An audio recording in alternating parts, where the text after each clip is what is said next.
Liberty Overwatch 357 Magnum versus 45 ACP. So our 357 Magnum is a 70 grain and that is rated at 1830 feet per second. Our 45 ACP is a 105 grain rated at 1600 feet per second. So this is some very ultra light ammunition. Lead-free ammo, huge hollow cavities, especially with that 45 ACP. So this stuff is meant to fragment apart into several pieces. It's meant to be really easy to carry because it's really light ammunition and have this really great hyper velocity. So I'm going to test these through short barrels today. So I'm going to test our 357 Magnum through my 2-inch Taurus 605. And I'm going to test the 45 ACP through my 3.2-inch M&P 45 Shield and see how these do out of short barrel handguns. So I'm going to go through the chronograph, see what kind of velocity and accuracy I get at the same time. Then I'm going to do my 10% clear ballistic gel test. So I'm going to go into plain 10% clear ballistics to see what the best potential of those are. A lot of times boutique ammunition companies will test their ammunition in just plain gel. And then when I do just fabric and all that, sometimes it doesn't play out. That's why I started doing the plain gel shot, just so we can see what it's supposed to look like. So we'll do a plain clear ballistic shot.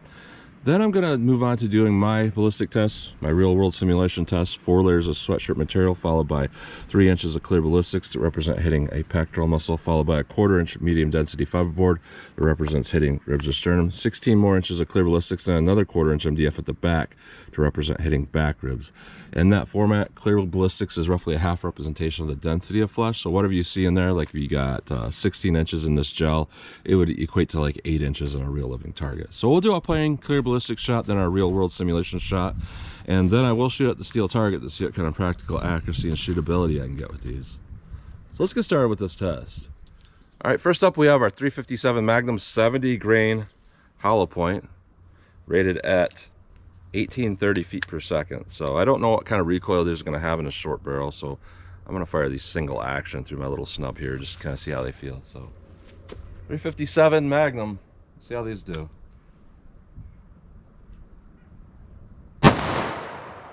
$15.06, $15.94, $15.56, $16.09, $5.81. So not super consistent. Now the recoil was very low. It did not feel like a 357 Magnum at all. 45 ACP. It's a 105 grain rated at 1600 feet per second. Let's see what we get with our little short barrel with this.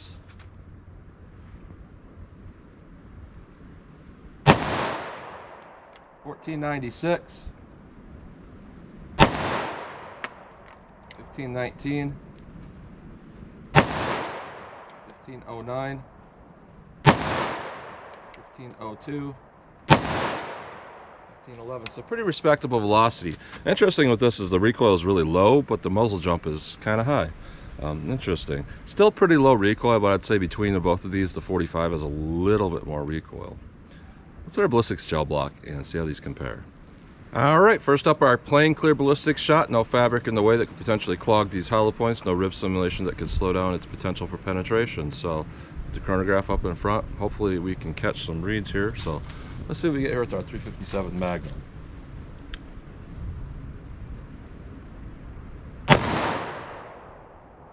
$15.10 feet per second. Set that with our 45 ACP. $14.88 feet per second. Let's go take a look.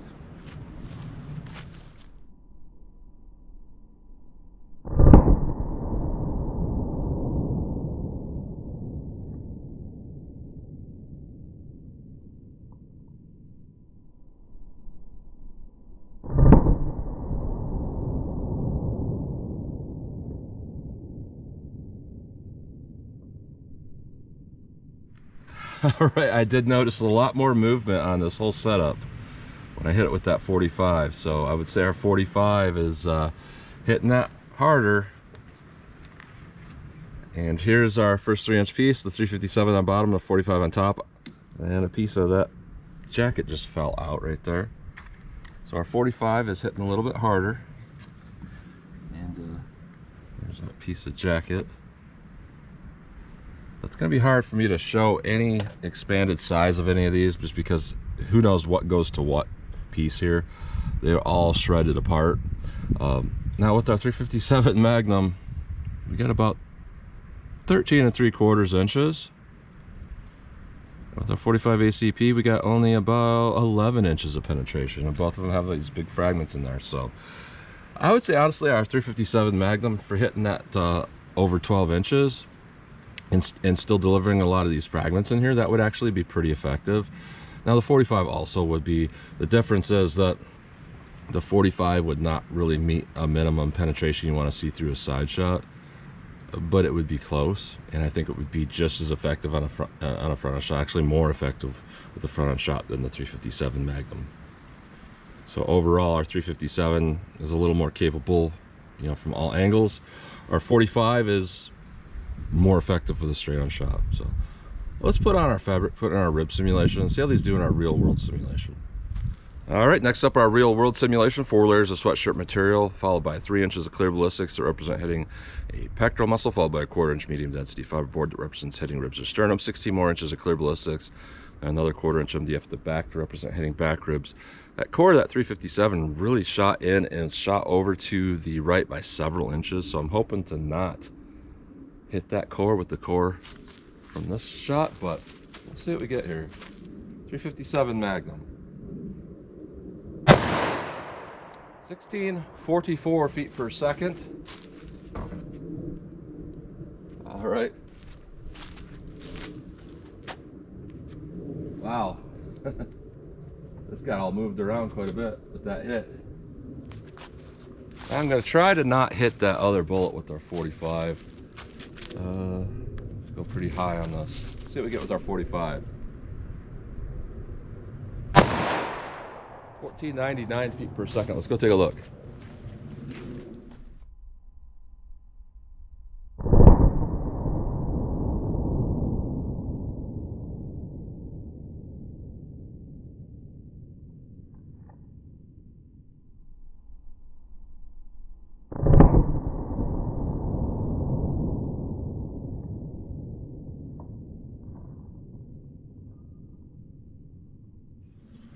Yeah, that stuff hit pretty hard, and you know, there's pieces of jacket again, and it looks like both of these kind of clip the edge here. Yeah, it's weird because I'm aiming here with the 357, I'm aiming here with the 45, but boom, they all want to go right in the center there. I don't know if it's the different weird weights of the ammo, but yeah. Now look at this. Yeah, it's hard to tell here with a lot of this. With our 357 Magnum, we definitely fragmented a bunch in this first 3-inch piece. There's little pieces here. Our core is pretty small, and we got about 10 inches of penetration overall. That's a little bit shallow. Our 45 has a lot more energy dump right there. We got pieces of the petals that actually looks like they shot to the left and went out of the block, which is really interesting. Actually, I think that's the core. Yeah, that's the core. I think the core is laying back there behind that block. Really interesting here. And I can't tell what penetration depth a lot of this goes to, but that core of that 45, it exited the block at about 11 1/4 inches. So looking at this from a terminal ballistic standpoint, I'm not liking it, because what you want to know is what will it predictably do under stress, under different angles. What will it predictably do? And then when you predictably know what the ammo is going to do, you pick the right ammo for the job. With this is completely unpredictable. Yes, 4 shots here has so many tracks, it looks like devastating, and there's no doubt I think this would probably stop threats as well, or maybe better than a lot of traditional rounds, because that first 3-inch piece is shredded. There would be a ton of pain going on with that, and a ton of tissue damage. I think, you know, that's one of the things that people go down from. Not so much a fatal wound, but a big ripped out wound that's painful. So I think it would be effective. It's just very inconsistent here. So I personally would not want to carry it because I don't like inconsistent rounds. So let's put these out of block. We'll take a close-up look at everything I can get out of there. Then I'll shoot our steel and see what kind of practical accuracy and shootability I can get with these. All right, so before I cut this block open, I want to show it from, you know, some of the angles I was talking about where we can't see it from the side view. But yeah, with our 357 Magnum through our plain gel shot, we were like right here, and then we came all the way over here, and it just went at such a weird angle there. I don't know if you can see it, but right here. And then our shot through the real world simulation with our 45, you can see I made that bottom shot with the 357 right through the rib simulation. It went straight forward. But here's the shot with the 45. The core went this way. So that's a crazy amount of curving there. And you know, all these shots kind of did that to some degree. So that's not good. So let me cut this thing open and we'll pull these pieces out. All right, so I did not pull out every little fragment out of here, but you can kind of get the idea with this. I always hate when this happens because pretty much most of this gel here I gotta discard because it's so chewed up with little pieces of dirt in it. It's impossible to clean and recycle, so I gotta throw that part away and add new gel to it. Pretty wasteful. But here is our 357 Magnum core, and here is our 45 ACP core. Not much going on to those, and this is just some of the fragments. But there's a lot more than that, and some of them actually I lost because they're kind of falling out of that first 3-inch piece. Now here's the cores from our real world simulation here. 45 ACP. You know, some of the fragments here belong to this one, some of them belong to the one from plain gel. I can't sort it out. Now with our 357 Magnum through our real world simulation, we had a good amount of failure there to do what it was supposed to do. That's probably why it went straighter, because there's more mass there than this. Once you know, leave a lot of those pieces on it, so it's going to keep trucking along a little bit better. If it would have broke them all off, it probably would have done the same thing that this did. So it's completely unpredictable with this stuff. You know, it would be a mess. It'd be a surgeon's nightmare. It would cause a lot of pain. It could be effective, but it's not going to be effective in all situations. That's where a traditional cup and core bullet is likely going to do everything you need it to do reliably. That's where this stuff, I'm not so sure on that. So that's a close-up look at those bullets. All right, 14 yards from the target, my practical shootability drill. So I'm just going to get a front sight picture. Actually, I'm going to line up the front and the back sights. A lot of times I just get a front sight picture and pop them off without thinking. But I'll try to line up these sights and see how these things shoot, see how they impact the target, see how fast I can land them on target. So let's see if I can get here with our 357 Magnum, 14 yards.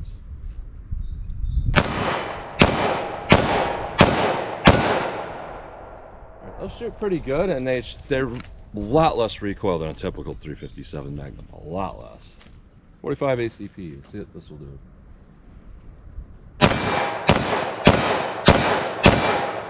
I would say about the same for difficulty. A little more muzzle jump, about the same amount of actual felt recoil, but a little bit more muzzle jump, so I guess technically more recoil. But they do tend to shoot well, predictably. They come back down on target predictably, easy to shoot. So let me back it up a little bit and see how these shoot from some more distance. All right, 40 yards from the target. So I always like to know what ammunition will do at distance. That's important to me because you never know. You might have to shoot from a little more distance. A lot of people will say, they say this to me every day when I do these drills. You fire from 40 yards, you're going to jail. That's not justified. And they're not even thinking about, you know, the Eli Dickens situation. They're not thinking about, there's several other situations. They're very similar. Yeah, it's an outlier situation, but you should know what your ammo can do just for those outlier situations. So 357 Magnum, let's see how this does from 40 yards for me. Don't know where that went.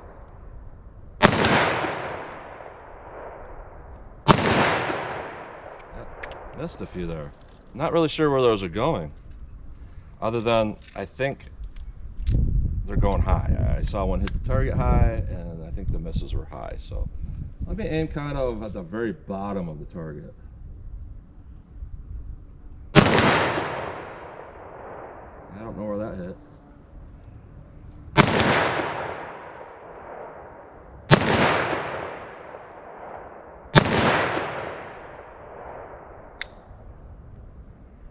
And that last one is a dead round there, I believe. Yep, hard primer. Single action will set it off, so let's see how this does. Alright, so honestly I could not tell where those are hitting. They're kind of hitting all over and several misses, which it's a snub-nosed revolver, but typically you see something that's consistent. I wasn't seeing anything that was consistent there with that. So 45 ACP, see how this does.